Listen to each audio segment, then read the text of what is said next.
Good morning. This is Scott Meitler presenting on tort liability for EDL 951, Module 13. Defining tort liability essentially means that a person is liable for their consequences from their actions when it causes injury to another person. There are two types of torts, intentional torts and negligent torts. Let's talk first of all about intentional torts. For intent to exist, the individual must know and be aware that injury will or could be the result of their action. There needs to be an intent to cause harm. There are four types of intentional torts. Assault and battery. An assault is attempt at physical injury or a threat of a physical injury. And battery is the next part of it, which is the actual physical contact resulting in the other person's injury. The second type of intentional tort is a false imprisonment. This would be an example of this would be confining a student with physical measures like tying their hands to the chair or taping their mouth shut. Locking a student in a closet would be another example of false imprisonment. The fourth kind of tort, so we have assault, we have battery, false imprisonment. The fourth kind is defamation. Defamation is false statements intending to harm the reputation of another.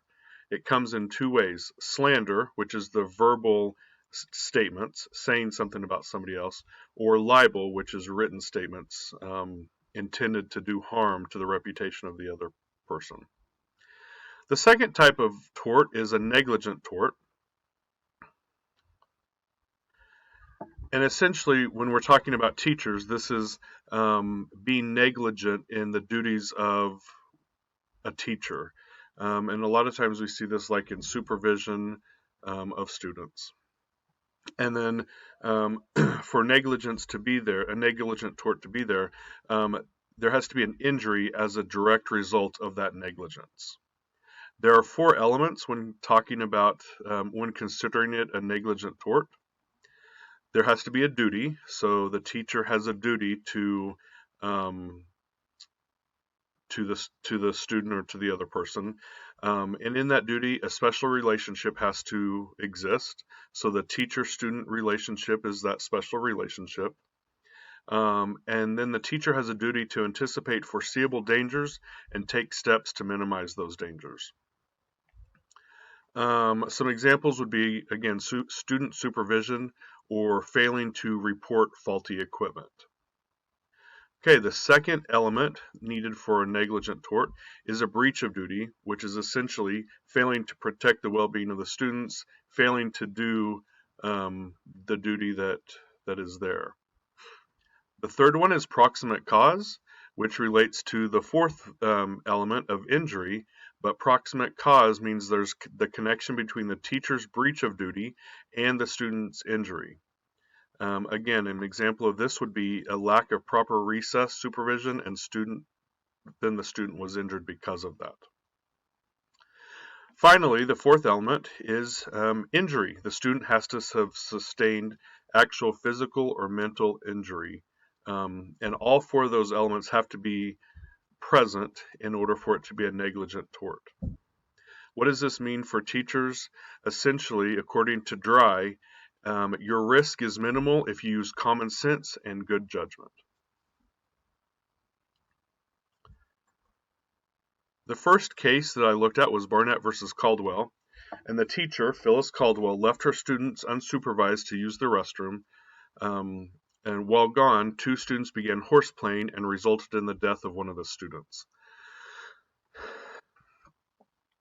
Reactive measures, there would be some form of disciplinary action on the teacher because she left her students unsupervised. And then we need to ensure that all staff are well trained in supervision responsibilities. Proactive measures, we need to look at rewriting the staff handbook to clearly outline the definition of supervision and what does unsupervised mean. That was part of the court dealings, is there was a lack of an actual definition of what those two words are.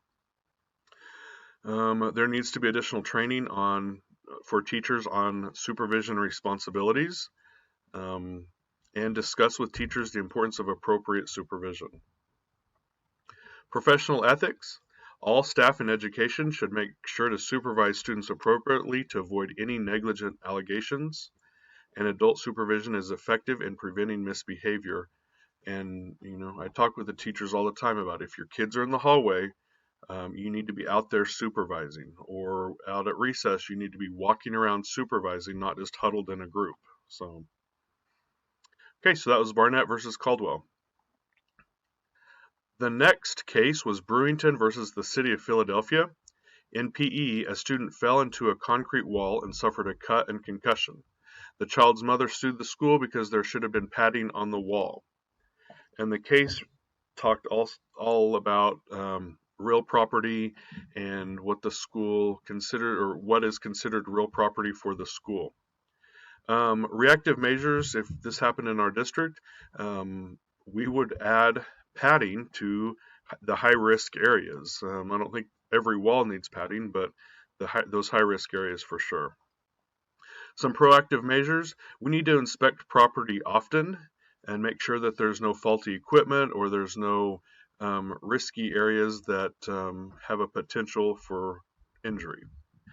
Another proactive measure: anytime somebody sees something, they need to notify administration so that we can get it fixed quickly and properly. And then finally, on proactive measures, properly train staff in reporting maintenance requests and the importance of following the guidelines. Professional ethics: all staff have a responsibility in maintaining the building and the grounds, and we need to always do something to fix the problem. Okay, the third case, Cormier and others versus the City of Lynn and others. A student was pushed down the stairs by another student and was paralyzed. The parents of the paralyzed student sued because they claimed their child was a victim of bullying and the school had done nothing about it. We hear this a lot. Bullying is kind of a catchword, and unfortunately it's not always used accurately. And lots of claims of the school does nothing or whatnot, and really a lot of times, well, every time we do something, people just might not know it. Anyway, in this instance, for reactive measures, we would review the anti-bullying policy, ensure proper supervision of students at all times, and that goes back to that first case, and then review the discipline policy on bullying to make sure that we're always, when we get reports, we investigate them, and if we find something, we do something. Proactive measures: review, and if needed, revise the discipline policy on bullying and the school's anti-bullying policy. And then we need to also review proper supervision procedures with our teachers. Professional ethics: we shouldn't dismiss claims of bullying without doing something. And so, when somebody comes and a student says something, we need to investigate it, and then if there's something to it, then we need to do something about that. And then if there's an act of bullying, make sure we do something. That something could be different for different cases in different scenarios, but we still have to do something. All right, the next case, Starr versus Lincoln Sudbury Regular High School District. This has happened at hockey practice. An athlete was struck by another athlete and suffered tooth loss and a concussion. The head coach was not actively supervising and did not immediately follow concussion protocol. However, there was a volunteer coach supervising this particular practice. Reactive measures: ensure that the concussion protocol is always followed, and ensure we have proper supervision of the athletes and proper training of those supervisors. Proactive measures: review and, if needed, revise the supervision policy, fully train all coaches in concussion protocol, and ensure supervision expectations are clear. Professional ethics: we should always follow established protocols. Protocols are in place for a specific reason. The concussion protocol is in place to prevent, more serious injuries from happening. Okay, the final case that I looked at was Babb versus Medina City School Board of Education. Here there are reports of a student cutting himself and threatening suicide were made to the school counselor. The counselor followed up in multiple ways this initial time. The student got some help from the dad, but 2 weeks later, another report was made to the counselor, but this time she didn't follow up, and the student ended up committing suicide. Reactive measures, possible disciplinary action against the counselor, and then ensure counselors received proper training in the suicide protocol. Proactive measures, review and if needed, revise the suicide protocol, ensure all counselors are trained in the suicide protocol, and ensure appropriate training for all staff in the suicide protocol. All staff don't necessarily need to know the details of the suicide protocol, but they at the very least need to know that they've got to report every instance of students making claims of that or their reports of it or whatnot. Professional ethics, just like in the last case, we must follow protocols as they are written. Protocols are written to safeguard against harm. Sometimes other people don't understand why we have to follow a protocol or think it's kind of ridiculous, but there are reasons that protocols are in place, and so we need to make sure we're following those. Okay, that was the fifth and final case. This next slide is my references.